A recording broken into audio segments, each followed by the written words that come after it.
자, 이제 사례 하나 보여드릴게요. 어떤 식으로 이제 보통 이제 중개업을 하게 되냐면, 보세요.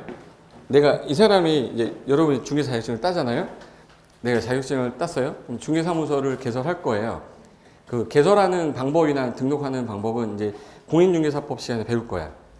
근데 지금 제가 처음 강의할 때는 50대 중반의 남성분이 제일 많았었어요. 그 당시에는 IMF가 97년도에 끝나고 얼마 안 돼서 어떤 창업을 해야 되는 어쩔 수 없는 이제 상황에 처해진 분들이 많다 보니까 그때는 수강생이 막 한 강의실에 막 800명, 900명 막 이랬었어요. 강의장 자체가. 그래서 그렇게 많이 공부를 막 시작했었는데 그분들이 이제 창업을 하게 되면 어떻게 할 거냐. 예를 들어서 내가 중개사무소에 막 있어. 그럼 이제 매수인이란 분은 중개 의뢰를 하는 거죠. 그러니까 중개사무소에 찾아와서 제가 집이 좀 필요한데 제일 먼저 물어보는 거는 뭐 아파트가 필요합니다. 몇 평형대가 필요합니다. 이렇게 물어보겠죠. 그래서 제가 회사가 이 근처로 옮기게 돼서 가장 가깝고 애들 키우기에도 좀 괜찮은 아파트가 여기인 것 같은데 이미 알아보고 오죠. 다측방이라든지 뭐 이런 데 들어가서 호갱노노라고 아세요? 호갱되지 말라고. 노노. 거기 가면 이제 아파트 시세도 다 확인하고 그 주변에 아파트 편의시설이 뭐 있는지 다 나와요, 거기에. 그거 보고서 그럼 와서 물어보고 매물이 있어야 될 거 아니에요? 근데 마침 이 사람이 지금 현재 이사를 가야 되는 상황이라 5억 정도에 이 사람이 옛날에 3억에 샀는데 이 사람이 이제 이걸 팔려고 지금 내놨대요. 그래서 5억에 내놨는데 이 사람이 살려는 금액도 5억 정도 선면 괜찮겠다. 시세 알아보고 오니까. 그럼 이 사람이 매도 의뢰를 한 거고 이 사람은 매수 의뢰를 한 거죠. 그럼 이제 우리 중개사는 뭐만 하면 되는 거예요? 이제 중간에 이 아파트에 대해서 이제 설명을 해야죠. 브리핑이라는 걸 하는 겁니다. 얘는 뭐 동양이다, 동서양이다. 아침에 햇빛도 잘 들어오고 뭐 학교가 단지 안에 있어서 애들 키우기 불편함이 없다. 뭐 좋은 것들 다 얘기하고 나쁜 거는 살짝 이렇게 흘러야 돼요. 뭐 이렇게 얘기해서 그냥 좋은 장점 얘기 다 해주고 그랬더니 마음에 든다는 거예요. 그럼 이제 계약서 일단 쓰고 난 다음에 나중에 이들로부터 뭘 받게 돼 있는 거죠? 아까 말했던 성공에 따른 계약에 따른 뭘 받아야죠? 보수. 이제 벌써 이 사람이 교육을 받아야 돼요.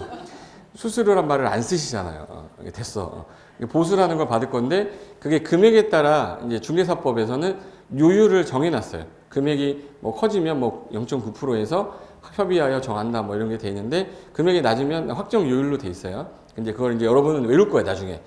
뭐 매덕 이하는 몇 프로 뭐 이렇게 외우겠지. 근데 실무 나가면 당연히 알고 있는 거니까 5억짜리면 0.4%니까 4, 5, 20에서 이걸 실무상에서는 이제 양타를 쳤다고 그래요. 양쪽에서 다 중개 보수를 받는 거야. 그럼 이 사람한테서도 얼마를 받는 거냐면 200만 원을 받는 거고 이 사람한테 200만 원을 받아서 총 얼마가 들어오는 거지 나한테? 200만 원 오고 200만 원 왔어. 그럼 얼마 들어온 거예요? 400만 원 들어온 거죠. 그럼 이제 400만 원에 대한 걸 받았잖아. 근데 이 사람들은 그래요. 되게 아까워해. 200만 원을 되게 아까워해. 그거 아세요?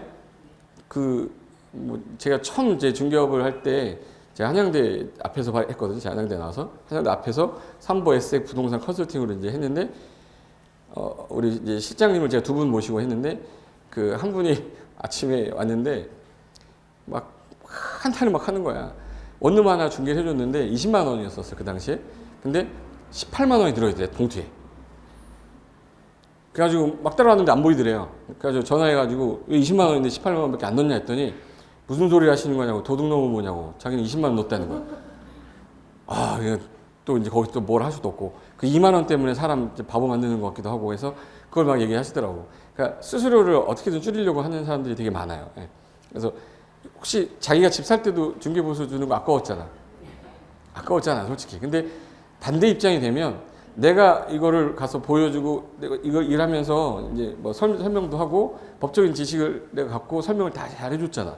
그럼 그만큼에 대한 대가는 당연히 받아야 되는 거예요. 그래서 정확하게 다 받고 어느 분이 또 깎아달라고 그러면 아무냐께서 150에 또 해주면 안 돼요 그러면 네 그렇게 절대 그러면 안 돼요. 그 순간부터 이 동네에서 욕먹게 돼 있어요.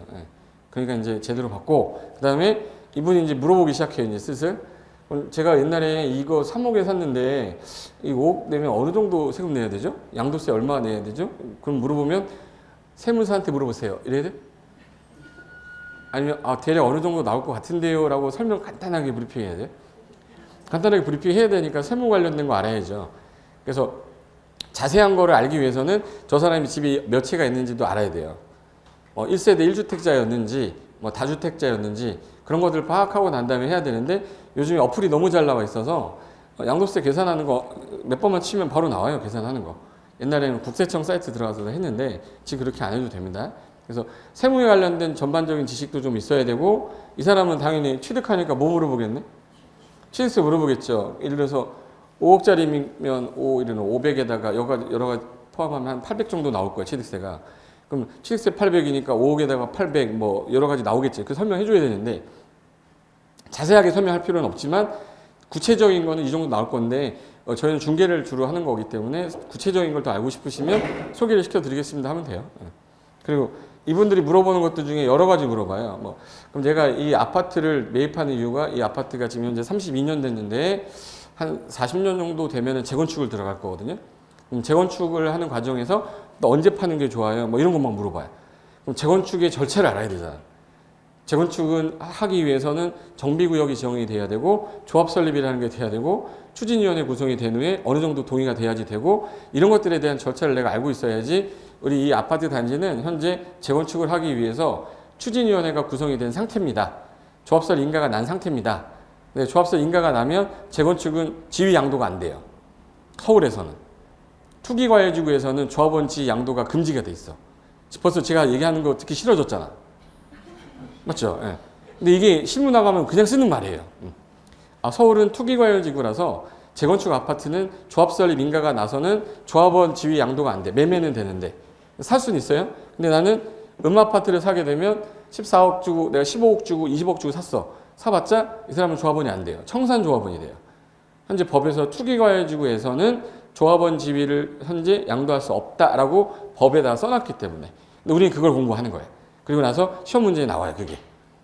재건축은 조합 설립 인가 후에는 조합원 지위 양도가 불가하다. 그러면 그게 맞는 지문인 거예요. 근데 우리는 그걸 동그라미 쳐가지고 맞는 지문이다 해서 정답에 체크 이렇게 해야 되는 걸 우리 시험을 푸는 거고 실무 나가면 그걸 우리 말로 해줘야 되는 거예요. 제발 이해되셨죠? 근데 이게 다 공법에서 배운 게 다 실무 나가서 써먹는 거라 자격증을 취득하게 되면 거의 대부분이 세무하고 공법 관련된 걸 물어보지 어떤 민사 관련된 거 물어보지 않아. 예. 변호사가 따로 있기 때문에. 예. 중개사분한테 가서 물어보진 않는다고 잘. 근데 우리는 기본적인 상식은 있어야 설명을 하는 거니까. 예. 그래서 하는 거고. 그럼 이제 오늘 6개 법이 어떻게 이루어져 있는지 설명을 드려볼게요. 지금 현재 이 사진은 항공사진이에요. 대한민국의 가장 핵심적인 제일 높은 건물이 뭔지는 아시죠? 잠실에 있는 제2롯데월드 그 터프하기 공사할 때예요. 제2롯데월드고요. 여기가 한강 원리버 그리고 여기가 그 잠실 롯데월드입니다. 그 터프하기 공사할 때 여기 석천호수고요. 근데 여기는 좀 고층 아파트가 있고 저층의 건물이 있어요. 근데 여기는 왜 고층이고 왜 여기는 저층이냐? 법에서 규제를 그렇게 해놨어요. 이 땅의 용도는 이 건물을 지어도 돼라고 해놨고 이 땅의 용도는 이런 건물 짓지 마라고 해놨어요. 그럼 건물을 많이 짓는 게 좋은 거예요? 적게 짓는 게 좋아? 많이 짓는 게 좋겠지 당연히. 많이 지을 수 있는 땅이 비싸겠네. 그래서 토지 가격이 전국이 다 똑같은 거예요? 다 다른 거예요? 위치마다 용도마다 규제마다 다 다르기 때문에 토지 가치는 딱 얼마나라는 명시할 수가 없어요. 부르는 가격 호가라고 그러잖아요. 호가가 다 다르고 자기가 받고 싶은 금액이 다 달라. 급하면 싸게 내놔야 되고 급하지 않으면 비싸게 내놓겠죠. 근데 누군가가 필요하다 그러면 비싼 금액으로 살 거고. 근데 여기 있는 아파트 단지는 주택법이라는 법을 받아요. 왜 주택법을 받냐면 일반적으로 건축에 관한 법을 건축법이라고 하는데 일반법이에요. 근데 주택만 끄집어 가지고 만든 법이 주택법이라고 그래서 주택을 30개 이상을 대규모로 짓겠다? 그럼 주택법으로 넘어오게 돼 있어요. 건축법에서 규제를 안 하고 주택법에 넘어와서 여기는 주택 건설에 관한 규제를 받게 돼 있어요. 그럼 내가 29개의 주택을 짓겠다. 그럼 어느 법으로 가고? 건축법으로 가요. 근데 29개가 아니라 30개를 딱 짓는 순간부터 어느 법으로? 주택법으로 가요. 그럼 만약에 내가 500세대를 지어서 내가 팔겠다. 그러면 이제 어느 법을 받겠네? 주택법을 받아서 사업주체라는 사람이 되는 거예요. 주택법에서 규제하는 거는 사업주체란 말을 쓰거든요. 건축주란 말 안 쓰고. 그럼 이제 주택법에서 건설하는 절차에 따라 인허가 등을 받아서 분양을 이렇게 해라라는 법적 절차에 따라 나는 분양을 할 수밖에 없는 건데 건축법은 되게 간단한 게 내가 지어서 내가 마음대로 팔아도 돼요. 그냥 분양하는 거야. 선착순 분양하면 되는데 이 주택법은 청약이라는 제도를 써야 돼요. 그래서 입주자 모집이라는 걸 해야 되니까 입주자 모집을 위한 공고를 이 송파구청이라는 데 가서 입주자 모집 공고 승인 신청을 하고 승인이 떨어져야 입주자 모집을 할 수가 있어요. 분양가가 얼마인지에 대해서 분양가 심사위원회에서 이 분양가 너무 높아? 낮아? 다 검토하는 거예요. 그럼 29개 지실래요? 30개 지실래요? 29개 짓는 게 편하겠네. 건설업자 입장에서는. 그죠? 근데 옛날에는 이게 30개가 아니라 20개가 기준이었었어요. 제가 7년 전에 개정되기 전에는 20개 이상 지면 주택법으로 갔었고 20개 미만 19개는 건축법을 갔었어요. 그럼 예를 들어 다세대를 지어서 팔아먹겠다. 그럼 19세대를 옛날에 지었을까? 20세대를 지었을까? 그래서 옛날 연립 다세대 다 19세 된 거예요. 무슨 법을 안 받으려고요? 주택법을 안 받으려고 그래서 19세대라는 표현이 그렇게 많은 거예요. 그러니까 법에 규제되어 있는 거를 피하기 위해서 걔네들이 쓰는 방법인 거지 그게. 제 말 이해되신 거죠? 근데 요거는 이제 주택법을 적용받는데 일반적인 건물을 짓겠다 그러면 건축물에 관한 법이니까 무슨 법 받겠네? 건축법이에요. 그래서 현재 부동산에 관련된 규제하는 법에 두 가지 법이 건축물 관련된 게 두 가지 법이 이 두 개 법이에요. 그 다음에 여기 보니까 건물들이 한 40년, 35년 거의 좀 오래된 건물들이 밀집이 돼 있으면 이 건물 하나만 철거하고 새로 짓고 건물 하나 철거하고 새로 짓는 것보다 여기를 전체적으로 싹 밀어서 다시 짓는 게 좋죠. 우리는 개발한다고 할까요? 정비한다고 할까? 주로? 새로 개발하는 거예요? 다시 정비를 하는 거예요? 정비한다고 해서 우리는 이제 재개발, 재건축이라는 거를 통칭해서 정비사업이라고 그래요. 정비에 관한 법을 해야 되는 거냐? 여기는 정비법이라는 게 나올 거고요. 여기 산 있죠, 산. 여기 농지도 있어. 근데 토지 중에 농지도 있고 임야도 있어요. 근데 농지는 농지법이라는 법이 따로 규제가 돼 있고 임야는 산지관리법이라는 법이 따로 있어요. 그래서 얘는 산지관리법, 농지법이 따로 있는데 우리가 중개를 할 때 농지를 중개를 많이 할 것 같으십니까? 임야를 중개를 많이 할 것 같으십니까? 임야 막 20만 평을 중개를 많이 할 것 같아요. 농지 200평, 300평을 많이 중개할 것 같아요. 그러다 보니까 농지법은 시험범위에 그대로 놔뒀는데 굳이 임야를 중개를 많이 안 하는데 왜 이렇게 많이 양만 늘려가지고 괴롭히냐. 중개사분들 힘드니 산지관리법은 시험범위에서 빼자. 법은 있는데 시험범위에는 없는 거예요. 산지관리법은 시험범위는 아닙니다. 그리고 여기 오래된 건물들 많으니까 도시 환경을 좀 정비하자는 취지로 도시 및 주거환경 정비법이라는 거 하고요. 근데 여기 인구가 너무 많아서 너무 과밀화돼서 주택을 더 지어야 돼. 기존의 농촌 지역, 도시화되지 않은 지역을 도시로 만들겠다. 그걸 도시개발 사업이라고 해서 여기다가 싹 밀어서 구획 정리하는 형태의 사업을 도시개발 사업이라고 그래요. 그거에 관한 규제법을 도시개발법이라고 그래. 그럼 이제 토지 관련된 법률이 요거 도시개발법, 정비법, 농지법이 있는데 이 전체 땅을 아우르는 법이 하나 있어요. 가장 중요한 법 중에 하나가 국토의 계획 및 이용하는 법입니다. 요게 이제 전국 토지를 줄여서 국토라고 해요. 전국 토지에 계획을 짠 후에 이용까지 하겠다. 그럼 먼저 계획을 짠다는 뜻이에요? 먼저 이용을 한다는 뜻이에요? 그래서 법을 하나 만들 때도요. 계획을 먼저 썼다는 얘기는 계획을 짠 후에 이 계획에 맞춰서 이용하세요. 만약에 이 이용이 계획에 안 맞으면 법률로서 규제를 하겠습니다. 라는 뜻이에요. 그래서 항상 법은 위반하면 뭐가 나오죠? 벌칙이라는 게 나와. 입모양 잘 보라고 그랬잖아, 내가. 벌칙이라는 거를 받을 때 뭐 3년 이하의 징역 또는 뭐 3천만 원 이하의 해당 벌금 뭐 이런 것들이 규제가 다 돼 있는 거예요. 예를 들어서 여러분이 자동차를 운전을 하다가 빨간불이 있을 때 지나가면 안 되죠, 운전할 때. 파란불 때 가야 되는데 빨간불 때 내가 지나가다 걸렸다. 그럼 뭐 위반한 거죠? 법을 위반한 거죠. 그 도로교통법 위반이라고 그래. 그 국가가 빨간불일 때 건너가지 말라고 그랬으니까 공법이겠죠. 부동산 공법은 아니지만 공법이에요. 그럼 공법을 위반하게 되면 벌칙이라는 게 있고, 그러니까 얘네한테는 뭐 과태료 뭐 얼마에 처한다, 뭐 5만 원 처한다 이런 거 나오겠지. 법을 어겼으니. 담배꽁초 버리지 말라고 그랬는데 버렸어. 그럼 과태료 4만 원 처하겠다. 이게 다 국가가 규제하는 법을 위반하면 벌칙이 따라가는 겁니다. 그래서 지금 현재 40문제 문항도를 보시면 일반적으로 봤을 때 여기 우리가 12문제 나오는 거 있죠. 보통 12문제 나오는 게 국토계획법이에요. 요게 국토계획법이 제일 많이 나오고, 그 다음에 이제 아까 건축법하고 주택법이 7문제씩 나와요. 7문제씩 나오고, 그 다음에 이제 개발법하고 정비법이 6문제씩 나오고, 제일 적게 나오는 게 농지법이에요. 농지법에 초록 색깔인데 두 문제 나옵니다.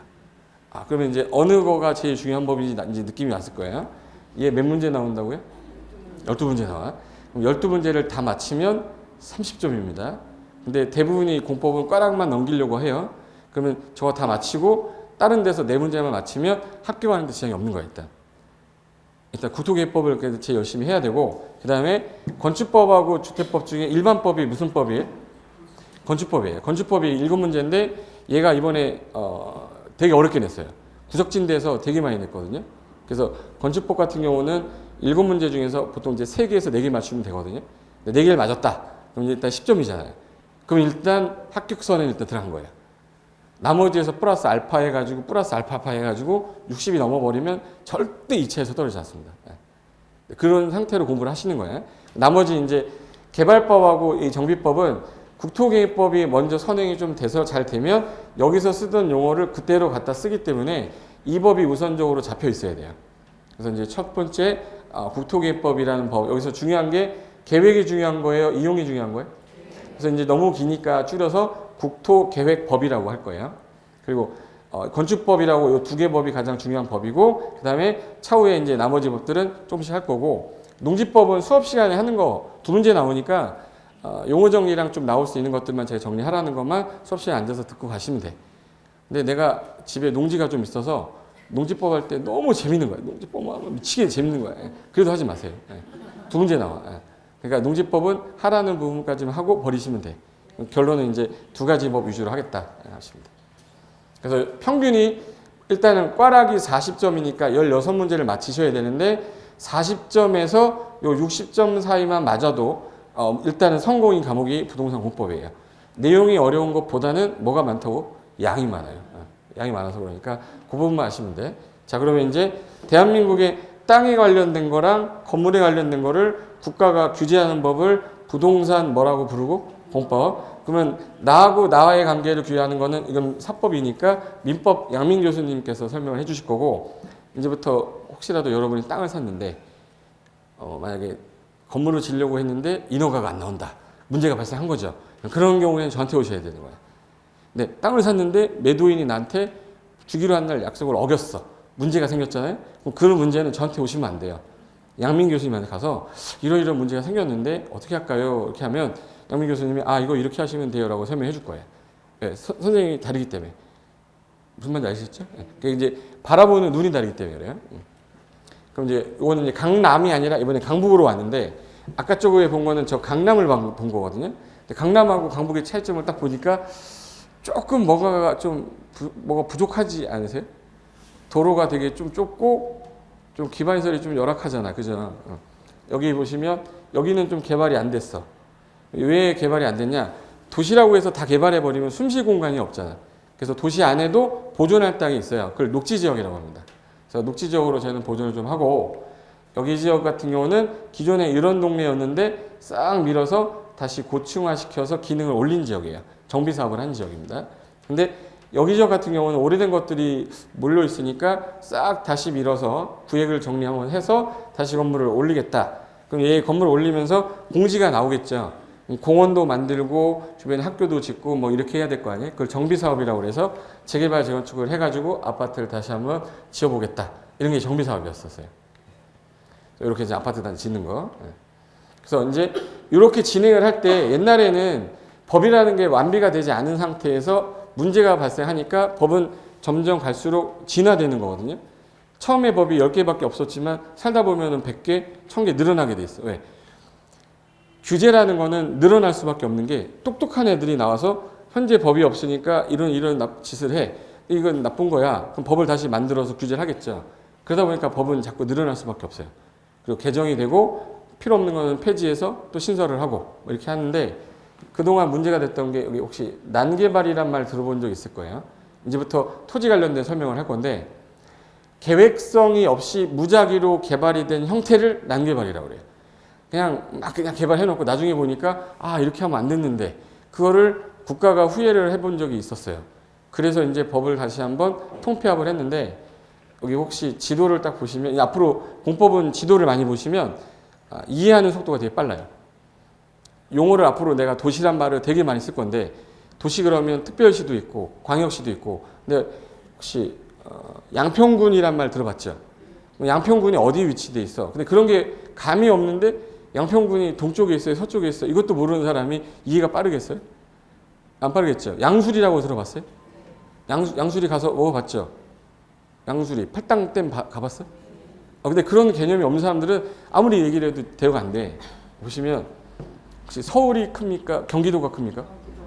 경기도 땅덩이가 서울 땅의 18배 크기예요. 서울은 인구가 978만이고 경기도가 지금 현재 더 많아요. 1500만인가 그래. 원래 서울이 1000만이었는데 인구가 좀 빠지면서 지금 970만이 됐거든요. 근데 여기 보시면 서울 크기랑 남양주시 크기랑 거의 비슷해요. 몰랐지? 지금 알았지 지금. 그러면 지금부터 이제 아는 만큼 보인다고 나중에 남양주 딱 얘기하면 남양주 크기가 기억이 나요. 이게 아는 만큼 보이는 거예요. 그리고 하나 더. 여기 보시면 가평 보이십니까? 가평이 서울보다 더 커요. 가평하면 잡백개 기억이 안 나잖아요. 가평하면 잡백개 기억 안 나죠. 예. 근데 가평이라는 곳이 강원도 바로 옆에 있구나. 가평 가면 펜션이 좀 많구나. 그런 알잖아. 여기 북한에서 오는 강 있죠 이렇게. 북한에서 올라오는 강, 이 북한강이라고 그래요. 북한에서 오는 강. 이거 밑에 남한에서 오는 강을 뭐라고 그러죠? 여기 물이 두 군데서 만난 데서 두물머리라고 그래요.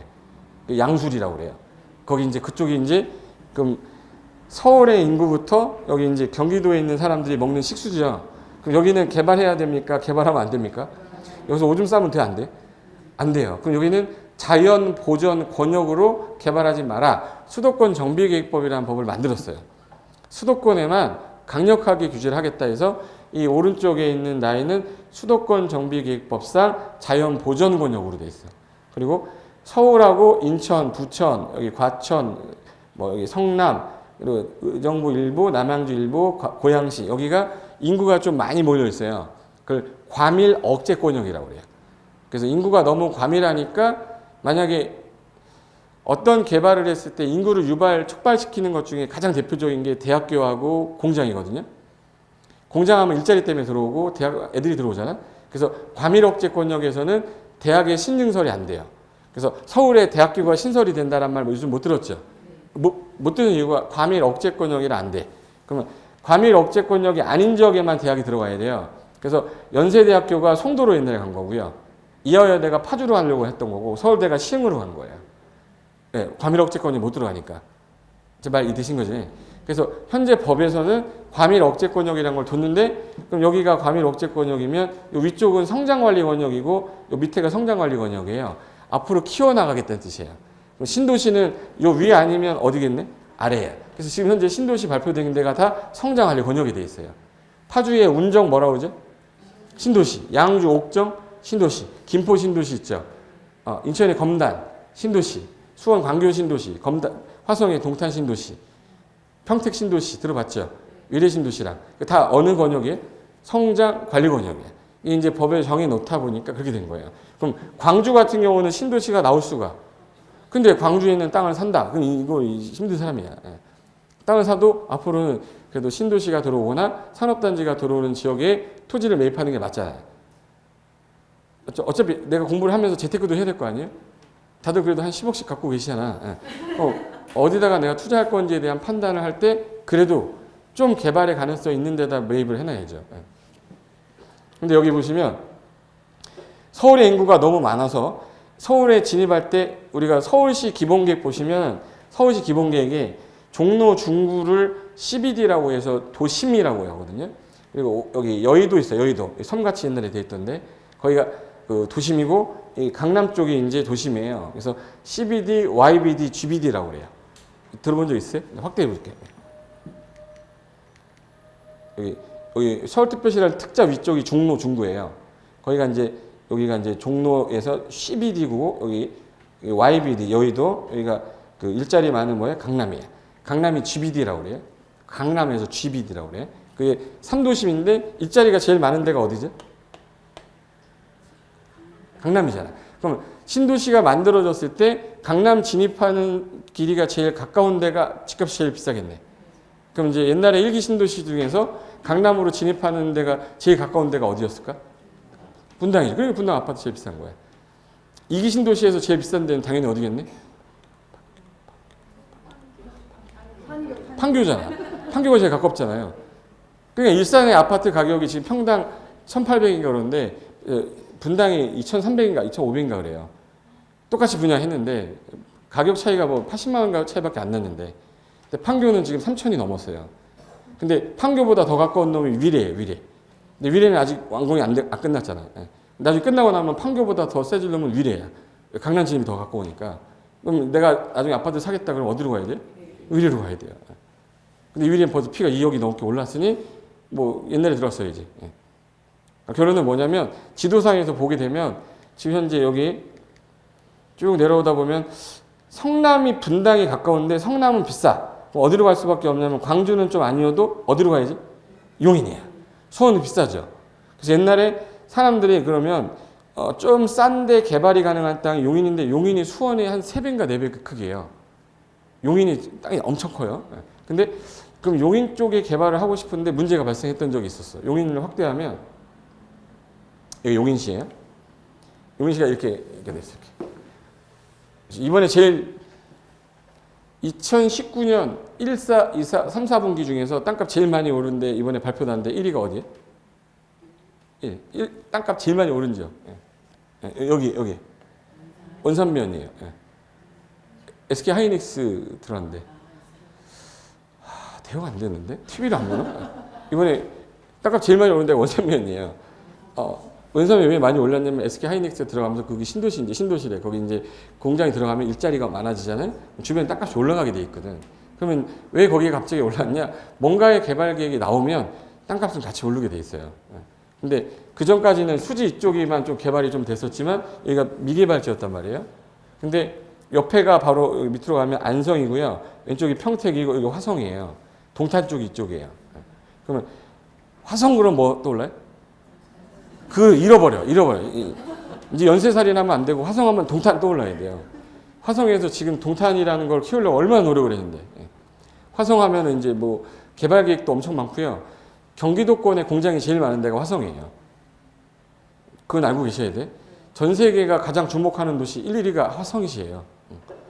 그럼 여기서 지금 현재 옛날에 용도 지역이라는 게 있을 때 어떻게 됐었냐면 용도 지역이야. 개념 설명드리려는 거예요. 땅마다 용도를 정해 놓았다 이 뜻이에요. 개발할 땅, 보존할 땅 이렇게 해놨다는 거야. 개발할 용도, 보존할 용도 이렇게 해놨어. 개발할 땅을 옛날에는 도시지역이라고 했고요. 보존할 땅을 그러면 여기는 준도시 지역이랑 농림지역, 준농림지역, 자연환경 보존지역 이렇게 놨어요. 앞으로 여러분 시험 보는 그날까지 제일 많이 들을 단어 중에 하나입니다. 자연환경 보존지역. 제가 처음 강의할 때 1999년도입니다. 밀레니엄 전에 제가 강의할 때 이걸 이렇게 강의했거든요.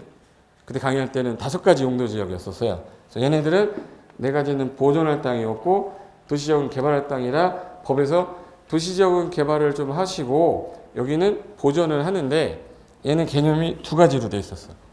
준도시 지역은 개발은 하긴 하는데 잠깐 개발하지 마라고 보존으로 약간 묶어놨어요. 그리고 농림지역은 주로 보존하세요라고 해놨고, 근데 농림지역인데 앞에 뭐 써놨네? 야 여기는 보존할 건데 나중에 약간 개발을 좀 허용하겠다. 그래서 여기가 개발이 좀 허용된 지역. 그리고 자연환경이 너무 수려해서 개발하지 마. 보존할 지역이다. 아예 써놨어. 보존할 지역이라고. 그럼 여기서 5가지 땅 중에서 제일 마음에 드는 땅이 어디입니까? 라고 하면 당연히 어디죠? 도시역이잖아요. 저도 지금 딱 보면 도시역이 사고 싶겠지만 땅값이 비싸요. 그래서 우리 디벨로퍼가 가장 좋아하는 땅이 어디냐부터 찾아야 돼요. 일단 도시지역이 가장 좋긴 한데 땅값이 비싸기 때문에 수익성이 그렇게 높지가 않아요. 그러니까 얘네들은 어느 땅을 좋아하냐면 보존할 땅 중에서 개발이 가능한 땅을 좋아해요. 그럼 일단 가장 좋은 땅이 뭐냐면 얘하고 얘겠죠. 얘하고 얘 중에 어디가 조금 더 비싸겠네? 준도시가 좀 더 비싸요. 그나마 얘가 좀 더 싸. 근데 얘가 개발이 좀 더 많아. 그럼 어느 걸 제일 좋아하겠네? 준도시 제일 좋아해. 부족하면 얘 가겠지. 근데 얘가 왜 많이 마음에 안 드냐면 얘는 4층 이하로 묶여 있어요. 그러니까 많이 못 올려요. 많이 못 올린다는 얘기는 용적률이 낮기 때문에 팔아먹는 개수가 낮아. 그래서 얘네들이 좋긴 한데 이 규제가 너무 세서 안 좋아했었던 땅이었거든요. 근데 1997년도에 뭐가 터졌죠? IMF 터졌어. IMF 터질 때 그때 IMF 터지면서 경기 침체되고 부도나는 회사들 많아지면서 국가가 이제 위기 사태가 왔으니 일자리를 창출해야 된다. 일자리를 창출해야 되는데 일자리를 창출하는 것 중에 제일 많이 국가가 했던 것 중에 하나가 공공건설 사업이에요. 제일 많이 했던 게 뭐 철도 건설, 공항 건설, 항만 건설 막 이렇게 하면 일자리가 막 창출되는데 지금 현재 국가가 뭐가 없는데 IMF 때문에 돈이 없어. 일자리 창출할 능력이 안 돼요. 근데 이때 마침 대통령 선거가 있었어요. 저는 그때 군대에 있을 때였기 때문에 그때 부지사 선거했었거든요. 이분이 대통령이 됐는데 누구? 김대중 대통령. 이분이 대통령이 되면서 제일 먼저 한 게 금모으기 운동했었죠. 박세리 나오고 박찬호 나올 때 대학도 안 된다. 또 너무 젊으셔가지고 20대 있으세요? 20대. 다 30대요? 20대는 모를 수도 있겠지. 20대 모를 수 있는데 30대 정도는 다 아실 거 아니야. 이때 대통령이 뭘 했냐면 고민하다가 국가가 돈이 없으니까 야 개발 너희들이 해라. 우리가 할 능력이 안 되니 너희들이 해라. 규제를 강화하겠다는 얘기예요? 규제를 완화하겠다는 얘기예요? 완화하겠다는 거예요. 규제를 완화해 줄 테니 너희들이 막 개발해 했는데 그때 당시에 준농림 지역에다가 4층 이하라는 이 규제를 없애버리겠다는 거예요. 그럼 여기다 이제 주택을 지어도 우리나라 아파트의 정의가 어떻게 되냐면 이제부터 법률 용어 들어갑니다. 아파트는 법에 뭐라고 써 있냐면 주거로 쓰이는 것이 5개층 이상이면 아파트라고 그래요. 주거로 쓰이는 게 몇 개층? 5개. 세 가지고 5개 이상이면 아파트예요. 그럼 5개층 이상이면 아파트인데 여기는 아파트를 못 졌네. 4층 이하니까. 근데 이거를 뭐 했어요? 없었어. 그럼 뭘 질 수 있네요? 아파트를 질 수 있다고 하니까 개발업자 입장에서는 많이 질 수 있는 거죠. 팔아먹는 수익이 나오는 거 아닙니까? 그래서 이제 개발업자들이 이제 전부 다 어디로 달려들기 시작한 거예요? 준농리로 막 달려들기 시작한 거예요. 이게 이제 97년도 후반에 이제부터 98년, 99년도에 엄청나게 개발이 들어간 데가 준농림 지역이었었어요. 그러면 여기 용인시 땅의 80% 이상이 준농림 지역이었어요. 시골이었거든요, 여기가. 볼까? 여기 보세요. IMF의 경제적 변화가 오면서 준농림 지역에 뭘 해줬다고? 완화해줬어요. 그래가지고 완화해줬는데 얘네들이 들어와서 그럼 여기다 드립다 뭘 적겠네? 아파트 적겠죠. 그래서 아파트 짓고 이거 나 만드느라고 죽는 줄 알았습니다. 네, 다 줬어. 아파트 졌는데 몇 세대인지 자세히 보세요. 몇 세대지? 299라고 써 있죠. 중간에 500세대 있죠. 그럼 몇 세대에서 딱 끊겼어요? 몇 세대를 안 지었다. 300세대를 그때 당시 지면 학교용지 부담금을 납부하게 돼 있었어요. 그럼 학교용지 부담금을 납부를 각 세대가 해야 돼. 그러니까 예를 들어서 이 아파트가 만약에 3억에 분양하면 3억을 분양하면서 학교용지 부담금이 저도 그때 냈어. 450만 원인가? 냈어요. 그러니까 450만 원을 내면 각 세대마다 냈을 거 아니에요? 그 돈을 지자체에 내는 거예요. 그래서 얘네들이 학교 부지를 매입하는 데 쓰는 거야. 그리고 나서 학교를 건설해서 여기 있는 사람들이 그 학교로 가는 거겠죠? 근데 지금 현재 얘네들이 지금 현재 냈단 얘기예요? 안 냈단 얘기예요? 안 냈어요. 머리 쓴 거죠. 분양 빨리 많이 하려고. 근데 얘네들은 냈나 안 냈나? 냈어요. 그럼 얘네들은 내서 얘네들이 여기 학교 부지를 매입했어. 그럼 얘네들만 써야 되는 거죠. 얘네들만 써야 되잖아. 얘네들이 들어와. 얘네들은 열 받아, 열 안 받아? 그래서 학교용지 부담금이 헌법 불합치 판결 받았어요. 헌법 불합치 판결 받아가지고 저 다시 받았어요. 돈 냈던 거. 신청한 사람만 받았어. 혹시 그 납부했던 적 있는 분 있지 않으세요? 내가 뭘 냈는지도 모르지 뭘 냈어. 하여간 냈는데 용지도 있어. 내가 사진도 찍어놨어. 학교용지 부담금 냈던 거 다시 제가 받았어요. 480만 원 받아서 친구들하고 술 먹었어요. 그때. 예. 와이프 몰래 먹어야지. 받은 거 얘기하면 안 되잖아. 예. 그래서 이때 당시에 뭐가 이제 부족한지 잘 보세요. 2000세대, 3000세대가 들어왔는데 뭐가 없습니다. 학교가 없어요. 근데 여기가 준농림이죠. 준농림이라는 건 농림지역이에요. 농림지역이면 먼 고리예요? 시골이야. 시골이면 온통 논밭이죠. 논밭인데 뭐만 막 들어선 거야. 도로는 옛날 1사선 도로에 2,000세대, 3,000세대, 5,000세대가 들어섰어요. 그럼 아침에 출근할 때 어떨까 느낌이? 1사선 도로인데 차가 막힐까요? 차가 뻥뻥 뚫릴까요? 이제 처음에 들어올 때는 괜찮아. 2,000세대 들어왔을 때까지는 뭐 아침에 한 7시에 출근해도 아까 위치 봤죠? 위치 한번 보여줄까요? 이것도 한참 눌러야 되네. 여기 보시면 자, 여기 용인시예요. 여기서 이게 성남으로 들어가서 이렇게 해서 서울까지 간단 말이에요. 무슨 말인지 알죠? 근데 여기서 나오는데 1시간 걸리기 시작하는 거야. 나왔던 여기서 또 1시간 걸려요. 그래서 여기까지 오니까 3시간이야. 그럼 9시까지 출근해야 되니까 몇 시에 일어나야 되는 거예요, 이제? 입주를 뭐 2만 세대가 입주하고 나니까 아침에 4시에 나와야 돼요. 4시에 안 나오면은 뭐 이제 출근을 못 하는 거야. 새벽 3시에 들어왔는데. 잠자려고 했더니 와이프가 깨워. 나가라고. 이제 여기서 살 수 있는 환경이 안 된 거죠. 나중에 보니까 뭐가 문제가 되느냐. 기반시설이 없어요. 도로도 없고 뭐도 없고요. 학교도 없고. 그래서 이 사이사이의 도로가 옛날 그대로고 인구는 늘어나서 엄청나게 들어왔는데 학교는 없으니까 얘네들이 무슨 짓을 했냐면 증축공사를 했어요. 증축하다가 공사하다가 학교가 한번 무너진 적이 있었어요. 그래서 이제 어머니들이 다 띠를 두르고 증축공사 반드시 하는 거예요. 우리 애기들 있는데 학교 무너지면 저는 가만 안 있을 거예요. 띠 둘러야죠. 그러니까 어디다가 했냐면 이쪽에 산 있죠, 산. 산 있어, 산. 산을 깎아가지고 여기다가 이제 학교를 저는 거야, 이렇게. 대학교도 아니고 초등학교를. 얘가 이제 초등학교 나와가지고 갔다가 학교 가야 되잖아요. 학교 가는데 갔다 오잖아요. 그러면 푹푹 쓰러져. 이렇게. 쓰러져. 왜 쓰러져요? 힘들어가지고. 애들은 이제 엄마는 편하지. 푹푹 쓰러지니까. 편하지. 근데 나중에 지금 한 26, 27 정도 된 여자인데 뒤에서 봤는데 다리가 좀 두껍잖아요. 야, 너 어릴 때 용인시 살았지? 그러면 어떻게 살았어요? 그래요. 그럼 그냥 다리 두꺼운 애들은 다 여기서 살았던 애들이에요. 등산해서 등산. 그리고 여기 있던 애가 출퇴근하려다 보니까 힘드니까 여기 아빠는 어디 가죠 이제? 여기 아빠 어디 가? 서울 가요. 서울에 고시원 들어가요. 그래서 주말 부부 되기 시작해. 그러니까 아빠는 어디 가 계시고 서울에 고시원 가 계시고 아들내미가 여기 학교가 없잖아요. 그러니까 야간 2부제 막 하고 막 그래요. 오후반, 오전반. 제가 오후반이었는데 창동초등학교 이제 일기장을 봤는데 2학년 2반 22번이더라고요. 근데 22반까지 있더라고.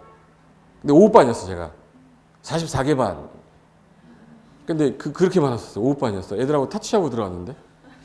내 나이가 너무 많은 거 아닌데. 오후반 다니는 분 있지 않으세요? 나랑 비슷한 거야. 근데 그렇게 학교가 없는데 갑자기 3학년 때 분반이 되면서 학교가 생긴 거야. 근데 생기려면 뭘 또 만들어야 돼? 학교 부지를 매입했는데 매입할 공간이 없어. 이미 얘를 다 줘놨기 때문에 공간이 없는 거예요. 그냥 이 문제가 발생하고 나니까 이제 애기를 어쩔 수 없이 어디로 보내냐면 꼭 얘네들은 언니가 있어. 언니가 꼭 목동 살아요. 그 이제 얘를 보내요. 목동에 딱 보내면 목동 언니니까 얘가 8살이면 꼭 애가 꼭 한 살이 더 많죠. 걔가 그럼 걔를 잘 데리고 놀아요. 맨날 구박해요. 구석에 박아놓고 밟고 막 이래요. 그래서 애가 점점 아버지라 부르지 못하고 정신적으로 이제 이상해져. 그럼 애는 이상해지고 엄마는 혼자 있으니까 외로워 안 외로워요? 외롭잖아. 그럼 맨날 창밖만 볼 거 아니에요. 지나가다가 이 관리사무소 소장님이 너무 잘생겼어 또. 눈이 맞는 거예요. 그러니까 이혼율이 급증한 데가 용인시예요. 뻥이에요? 어느. 그냥 쉽게 말하면 이런 상황이 되니까 집을 내놓기 시작한 거야. 나 도저히 못 사겠다. 그러니까 집을 내놓았다는 얘기는 처음에 분양가보다 싸게 안 내놓으면 안 팔리는 거예요. 그래서 그때 당시에 용인시 아파트가 폭락을 해버린 거예요. 뭐가 제대로 안 된 상태에서 기반시설이 제대로 안 된 상태에서 개발만 막혀버리니까 문제가 생긴 거예요. 그러니까 이런 상황을 선개발이라고 그래요. 선개발 후회라고 합니다. 이거를 이제 바꿔야 된다 해서 그러면 먼저 개발을 하지 말고 먼저 여기 기반시설부터 차근차근 다 맞춰놓고 그 용량에 맞춰서 개발을 했었으면 이럴 일이 없었을 거 아니냐. 그래서 문제가 생겼던 게 성량가 아파트가 나왔던 그 단어가 용인시예요. 요게 농지 바로 옆에 그냥 아파트만 들이다 진 거야. 여기 축정 고가도로인데 여기서 여기까지 오는데 1시간입니다. 임시 화장실도 있었어요. 앞에 있는 애가 내리면 같이 내려야 돼. 화장실 가야 되니까. 그 정도로 막혔던 데고, 그 다음에 학교, 이 산에다가 만들어 놓은 학교. 여기 출신 애들이 다 다리 두꺼운 애들이. 그래서 여기 지역에 이제 아파트가 이렇게 많이 들어갔는데, 학교가 하나야. 얘네들 어떻게 올 거냐고, 이게. 그리고 난개발의 주범 토지공사 박살을 내지 않는 거예요. 토지공사에서 주 개발했거든요. 그래서 얘네들이 뭘 했냐면 더 이상의 도시, 신도시 아파트 개발하지 말자는 거야. 얼마나 많이 들어왔냐면, 보세요. 2000년도부터 2004년 사이에 인구가 지금 현재 배 이상이 늘었어요. 아파트 입주가. 그러니까 아파트 가구 수가 거의 몇 세대야? 8만 세대가 늘어난 거죠. 8만 세대가 늘어났다면 거기에 있는 애들 수만 해도 얼마야? 그리고 인구가 35만이었는데 지금 68만까지 늘어버렸고, 그래서 왼쪽에 지금 현재 개발 끝나면 건너편 개발하고, 건너편 끝나면 앞에 개발하고, 이렇게 하면서 난개발이 막 나와서 옛날에 그 용인시 치면 연간 검색어가 난개발이었었어요. 혹시 여기 용인시에서 오신 분 있어요? 10만만 해도 돼? 왜 용인시 갖고 뭐라 하냐 그러지 말고, 용인시는 지금 되게 좋아졌어요. 또 댓글에 네가 뭔데 용인시냐, 뭐 옛날에 그렇다. 지금 용인시 너무 좋아요. 근데 옛날에는 그런 거가 있었기 때문에 용서 고속도로 있죠. 그때부터 이제 용인에서 서울 간 고속도로도 깔고 뭐 하면서 그나마 기반시설 정비가 좀 돼서 지금 괜찮아진 거예요. 그때 뉴스입니다. 그 당시 뉴스인데 2000 몇 년도냐, 5년도 뉴스인데, 건너편에 공사 짓고 또 공사 짓고 해서 용인시의 난개발은 끝나지 않았다. 산 깎고 뭐 땅 파헤쳐 아파트를 건설하는데 이건 5년 전이나 지금이나 똑같다. 이렇게 나온 뉴스고. 그래서 여기가 수지구 쪽이고, 이쪽으로 쭉 해서 여기 처인구 쪽인데 여기가 개발 안 됐던 지역이에요. 결사 반대, 개발하는 거. 아파트 신축 반대하는 거야, 지금. 그래서 옛날에는 문제가 도시지역하고 아까 비도시지역 중에서 제일 문제가 됐던 지역 한번 볼게요. 문제 제일 많았던 지역이 아까 무슨 지역이었네? 준동님. 이 땅이 다 이제 개발이 되고 나니까 땅이 없으니까 어디로 갔겠네? 그러니까 요 놈이 문제가 생기니까 이런 난개발을 막으려면 요 두 놈을 없애서 집중적으로 관리를 해야겠다. 그래서 이걸 없애버렸어요. 없애버리면서 집중적으로 관리한다고 해서 관리지역이라고 만들었어요. 이제부터는 준도시하고 준동님은 역사 속에서 사라진 겁니다. 그래서 지금은 뭐라고 불러요? 관리지역이라 부르고, 그러면 도시지역에서는 옛날에는 도시계획법이 있었고, 비도시지역은 국토이용관리법이 있었어요. 법이 두 개로 돼 있었어. 여기 도시지역은 도시계획법, 비도시지역은 국토이용관리법인데 여기서 요 두 개를 없앴습니다. 없애면서 하나의 통일된 통합법을 만들자. 그러면 계획을 먼저 짜고 그 다음에 뭐 합시다? 개발합시다. 그러면 국토에 대해서 계획 먼저, 이용 먼저. 그래서 국토의 계획 및 이용에 관한 법으로 통합시킨 거예요. 법 이름이 국토의 계획 및 이용에 관한 법이 생긴 거예요. 그럼 이제부터 뭐라고 부르면 되겠네? 국토계획법이라고 하는 거예요. 그래서 이제 준도시는 없어졌고 준농림 없어지면서 무슨 지역이 된 거예요? 그래서 이제부터는 도관농자라고 하는 거예요. 용도 지역이 5개가 아니라 이제 몇 개네요? 4개의 용도 지역으로 이제 현재 만들어 놨는데, 관리 지역은 성격이 농림 지역 성격도 있겠네요. 도시 지역 성격도 있겠네. 그리고 자연환경 보전 성격도 있겠네. 관리 지역은 몇 가지의 성격을 갖고 있는 거예요? 3가지 성격을 갖고 있으니 3개로 구분하겠다라고 해 놓은 거고요. 도시 지역은 먹고 자고 하는 지역이 무슨 지역이에요? 주거 지역. 일하는 지역은 상업 지역. 공장 단지도 만들어야 되니까 공업 지역. 중간에 숨쉴 공간 만들어야 되니까 녹지 지역. 그래서 얘는 주상공역 4개로 세분하는 거예요. 그래서 현재 우리나라 용도지역 제도가 이렇게 통합이 되면서, 자, 이제부터 요 개발할 땅을 뭐라고 이제부터 불러요? 도시지역. 그리고 보존할 땅은 관리지역, 농림지역, 자연환경보전지역에서 현재 요 4가지를 한꺼번에 부를 때 이제부터 우리 용도 뭐라 불러요? 지역이라고 그래요. 그럼 대한민국은 현재 크게 몇 개 용도로 돼 있어요? 그러면 몇 개? 4개. 그 중에 4개 용도로 나눴는데 사람이 제일 많이 몰려있는 지역이 어디겠네요? 그러다 보니까 세분을 안 할 수가 없는 거예요. 그래서 야, 여기 주거인데 상업이 같이 섞여 있으면 안 되지 않냐. 여기는 주거지역이라고 따로 묶어서 주거 형태만 집어넣고 편의시설을 좀 넣자. 그러다 보니까 4개로 세분한 거예요. 그래서 주, 상, 공, 녹 4개로 나눴죠. 주거지역도 주택 위주로만 져라 전용주거랑 일반 주거 지역이랑 준주거 지역에서 주거 기능인데 준에서 상업 기능 넣었어요.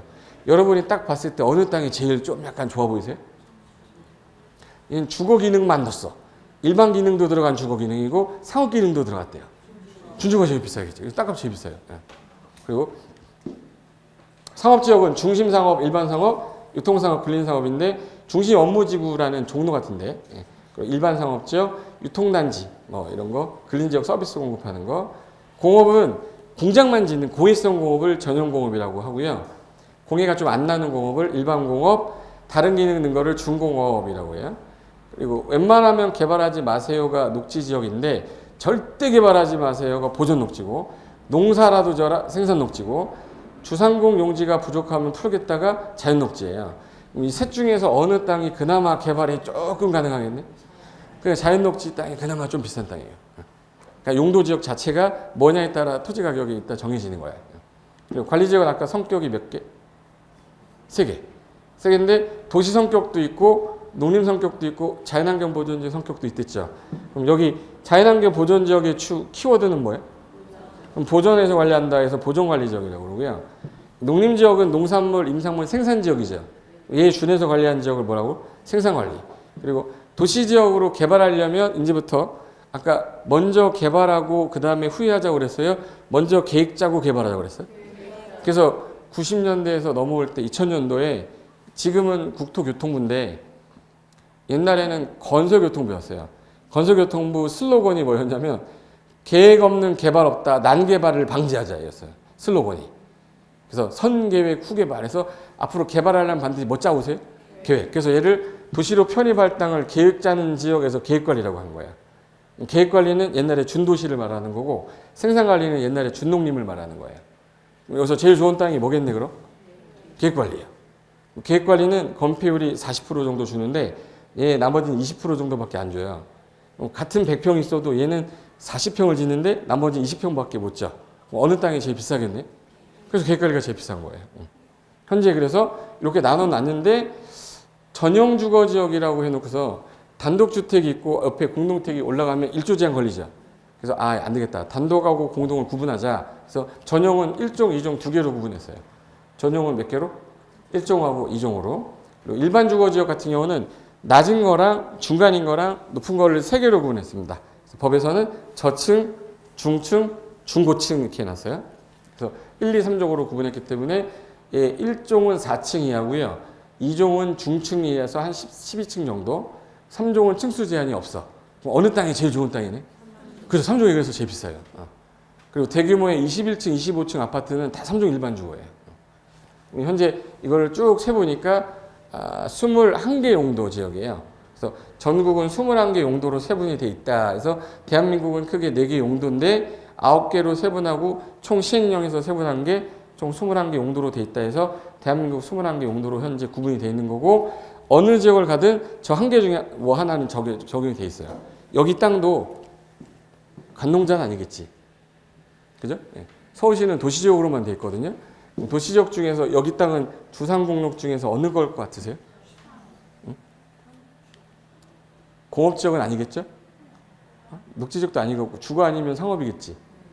근데 상업지역은 저기 롯데백화점 있는 쪽이 상업지역이고 여기 주거지역이에요. 근데 전용해서 주거가요? 일반적인 상업 기능이 있는 걸까? 여기 일반 상업지역, 일반 주거지역이에요. 여기 일반 주거지역으로 돼 있어요. 그래서 일반 주거지역에서 허용되는 건축물만 들어와 있는 거예요. 그래서 여기 땅에는 단란주점이라든지 술집이 못 들어와. 근데 상업적으로 돼 있는 지역은 상업은 위락시설이 가능하거든요. 나이트도 가능하고. 저쪽은 상업지역이라 단란주점이나 이런 것들이 가능한 거예요. 그게 이제 용도지역이 뭐냐에 따라 다르기 때문에요. 그럼 왜 이거를 구분해 놓고 규제했냐? 땅마다 어떤 건축물을 지을 건지 잘 보세요. 전용주거인데 공장 지으면 됩니까? 안 되죠. 그럼 이제부터 법에서 이렇게 해놓은 거야. 일종 전용주거지역에서는 주택을 짓 때 단독주택 위주로만 짓고 근린생활시설 중에서도 조용한 것들만 지어라. 다른 건 들어오지 마. 이렇게 해놨어요. 내가 할 수 있는 게 그거 외에는 안 되는 거예요. 그리고 건물의 규모도요. 건폐율이 여기 앞에 보시면 50%고 용적률이 뒤에 거예요. 100%예요. 그럼 100평 있는 사람은 땅을 100평 갖고 있으면 땅 전체 땅 100평 중에 50평만 건물 짓고 용적률이 100%라는 뜻은 대지 한 배를 쌓게 해주겠다는 거거든요. 100평이 한 배면 얼마죠? 100평이잖아. 그럼 50평이면 몇 층 질 수 있는 거네? 그럼 예를 들어 100평 있는 사람이 1종 전용주고 땅을 갖고 있다. 그럼 50평 줘서 2층까지밖에 못 져요. 아니면 25평에서 4층 줘도 되고. 제 말 무슨 말인지 알겠죠? 이 범위를 벗어나지 말라고 해놨는데 21개마다 다 적용을 해놨다는 거예요. 건폐율 용적률이. 근데 도시 바깥은 전부 다 20, 80, 20, 80, 20, 80, 20, 80인데 얘는 얼마냐? 계획관리가 아까 뭐랑 거의 똑같은 땅이었다고? 준도시였다고 그랬잖아요. 준도시 지역이었던 땅이라 계획관리 지역이 제일 좋은 땅이에요. 같은 땅을 사더라도 생산관리 지역 땅 100평하고 계획관리 지역 100평 중에 어느 땅이 조금 더 많이 질 수 있고 지을 수 있는 건물의 종류도 많아요. 당연히 어느 땅이 좋은 거예요? 그렇죠. 계획관리가 좋은 거지. 혹시 계획관리 땅 갖고 계신 분 있어요? 친하게 지내게 빨리. 땅이 있긴 있는데 용도 지역이 뭔지 모르는 거예요. 그래서 지금 현재 대한민국 서울에 우리가 지금 어디 있는 거죠 지금? 넌 이쪽에 있는 거예요. 근데 현재 도시 지역으로만 되어 있는데 서울은요. 도시 지역 외에는 없습니다. 근데 제일 많은 게 주거 지역이 많아 보이세요? 상업이 많아 보이세요? 주거 지역이 50%고요. 상업 지역이 제일 적어요. 주거 지역이 50에 녹지 지역이 40%. 개발 제한 구역. 그리고 이제 공업 지역이 6%. 공업 지역이 여기만 있습니다. 이렇게 해서 여기 공업 지역이에요. 성동구에 여기랑 도봉구 쪽에 좀 있고 없어요. 공업 지역은 여기만 딱 있어요. 성동구랑. 이게 상업 지역인데 제일 많은 게 종로 중구랑 여의도랑 강남이에요. 그래서 현재 도심에서 3도심으로 되어 있는 거예요. 그래서 얘가 CBD, YBD, GBD라고 했던 거예요. 그래서 이걸 가지고 토대로 국가가 계획을 짜서 기본계획상 어느 지역을 개발하겠다, 교통처리 계획, 철도 계획이 다 나오는 거고, 그럼 이제 얘를 중심으로 해서 철도가 개발이 돼야 되잖아요. 2호선 순환선이 생기고 9호선이 깔리는 게 그 도심지를 통과해야 되니까. 그래서 지하철 노선이 만들어지는 거예요. 그냥 막 만들어지는 건 아닙니다. 근데 얘는 25층짜리 아파트 지어놨고, 얘는 12층짜리 아파트 지어놨고, 얘는 4층짜리 연립 지어놨고요. 얘는 2층짜리 단독택을 지었어. 그럼 이게 왜 이렇게 다르냐?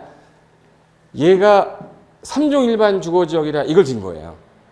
얘를 지어서 3종 일반이 된 거예요? 아니에요. 얘 2종 일반이라 얘를 지은 거고, 얘 1종 일반 주거라 4층 이하로 지라고 그래서 얘를 지은 거예요. 전용 주거라 얘가 이걸 들어온 거예요. 현재 용도 지역이 이미 지정이 돼 있는 겁니까? 지정하고 있는 겁니까? 돼 있어요. 돼 있는 상태에서 건물을 지려다 보니까 그거에 맞는 건물을 저렇게 짓게 된 거예요. 근데 용도 지역이 바뀌어서 이게 만약에 1종 일반 주거였는데 마포예요. 3종 일반으로 바뀐 거야. 그럼 땅값이 올라가겠지, 당연히. 그러면 그거를 바꾸는 거를 우리가 마음대로 바꿀 수가 없으니 서울시에서 계획으로만 바꿔라. 그게 서울시 도시관리계획으로 바꾸는 거예요. 서울시 도시관리계획으로 못 바꿔요. 기본계획에서 바꾸라고 하지 않는 이상. 그래서 서울시 기본계획에서 관리계획한테 야, 용도지역을 좀 바꿨으면 좋겠다라고 하면 밑에는 하위계획이 바꾸기 시작하는데 그 계획이 뭐냐를 앞으로 국토계획법에서 배울 거라는 거예요. 그거를 지금 당장 누가 짜냐 이런 거 필요 전혀 없고 개념 파악하는 게 더 중요합니다. 그래서 아파트는 제가 아까 전에 분명히 아까 몇 개 층 이상이어야 아파트라고 했는데 그러면 1종 일반 주거는 아파트를 못 짓겠네요. 4층 이하로 지라고 했으니까. 그럼 2종 일반 아니면 3종 일반만 아파트 가능하겠네요. 그럼 건설회사가 제일 좋아하는 용도 지역은 뭐예요? 그러면 2종하고 3종인데 어디가 층수 제한이 없어서. 그래서 3종 일반 주거를 제일 좋아하는데 준주거도 좋아하긴 하지만 비싸요. 그래서 3종 일반 주거를 더 좋아합니다. 그래서 용도 지역상 구분 따질 때 도시 지역은 주상, 공로, 그리고 관리 지역은 보, 생계, 농림하고 자연환경은 세분이 되지 않아요. 현재 이런 상태로 간다. 근데 아까 도관농자 중에서 도시 지역이 많을 것 같아요? 농림 지역이 많을 것 같아? 관리 지역이 많을 것 같아? 자연환경이 많을 것 같아요? 제일 많을 것 같은 거. 자연환경이 제일 많을 것 같죠? 제일 적어요. 제일 많은 게 이 농림 지역이에요. 50%가 농림 지역입니다. 대한민국 땅에. 그 다음 많은 게 한 개를 못 맞추네. 관리 지역입니다. 예. 그 다음 많은 게 도시 지역이에요. 15%. 그래서 지도로 보여줄게요. 지금 현재 농림 지역 분포도입니다. 이게. 50% 정도 되고 관리 지역이 25%, 얘가 한 15%에서 16%, 얘가 한 10% 정도 돼요. 현재 대한민국 땅의 용도 지역 분포도예요. 근데 우리가 지금 어디 살다 보니까 여기 서울시에 살다 보니까 서울시는 도시적으로만 돼 있는 거예요. 그래서 이게 아까 위에서 본 사진인데 당연히 롯데월드 있는 지역은 상업지역이겠습니까? 주거지역이겠습니까? 상업지역이겠지. 그리고 지하철 역세권 따라 이 높은 건물도 있는 데 있죠. 여기 3종 일반이겠어요? 2종 일반이겠어요? 3종 일반, 층수 제한이 없으니까. 이 아파트 단지 작은 아파트들은 2종 일반이겠지. 2종 일반 주거지역이라서 건물의 높이가 그 용적률이 정해져 있어 못 올라간 거야. 그래서 이거를 용도지역으로 바꿔서 보시면 여기 올림픽공원이라는 데 혹시 아십니까? 여기 대보성이라고 있는데 보성고등학교. 대보성 아세요? 대보성 몰라? 우리 학교인데. 저희 집이 이쪽인데 이렇게 해가지고 이쪽이 올림픽공원이고 여기가 잠실대로예요. 이거 교통회관이고 송파구청이고 제1롯데월드예요. 석촌호수고 이게 방이동입니다. 근데 이쪽 라인이 상업지역이고 이쪽이 3종 일반, 2종 일반 이렇게 바뀌어요. 위에서 보시면 여기가 이제 롯데월드니까 상업지역이고 여기까지 상업지역이고 여기가 다 주거지역이에요. 주거지역이 50%라고 그랬잖아요, 제가. 보라 색깔 여기가 상업지역. 여기가 주거지역이고. 그 중에서 2종 일반 주거가 제일 많아요. 80% 정도가 2종 일반 주거라고 보시면 돼. 서울시 지나가다가 자빠졌는데 주택이 보여. 2종 일반 그러면 어떻게 알았어 그래요? 웬만하면 다 2종 일반이라고 합니다. 그렇게 보시면 돼요. 그럼 내가 예를 들어서 이제 세부적으로 들어가서 이 땅 중에서 이 땅 하나 선택을 했어요, 이제. 그럼 이 땅에다가 내가 이제 건물을 지려고 한다? 그럼 이제부터 국가가 날 규제할 거 아니에요? 토지를 이용하고 건물을 이용하려고 할 때 국가가 규제하는 법이 공법이잖아요. 근데 이거 관련된 사례를 보면 이런 규제를 앞으로 내가 배울 거구나라는 거를 사례를 보면 그래서 이거를 배우는 거구나가 이해가 될 거야. 법조문 1조, 2조 앞대가리 따는 거 그런 거 하지 말아요. 재미없어. 사례 딱 한 다음에 그래서 얘가 외웠구나. 내가 왜 외워야 되는지에 대한 이해가 돼야 암기가 되거든요. 그래서 그 부분 제가 설명드리고 그 다음에 책 좀 잠깐 볼게요. 잠깐만 쉬었다 하겠습니다. 커피 한 잔 드세요.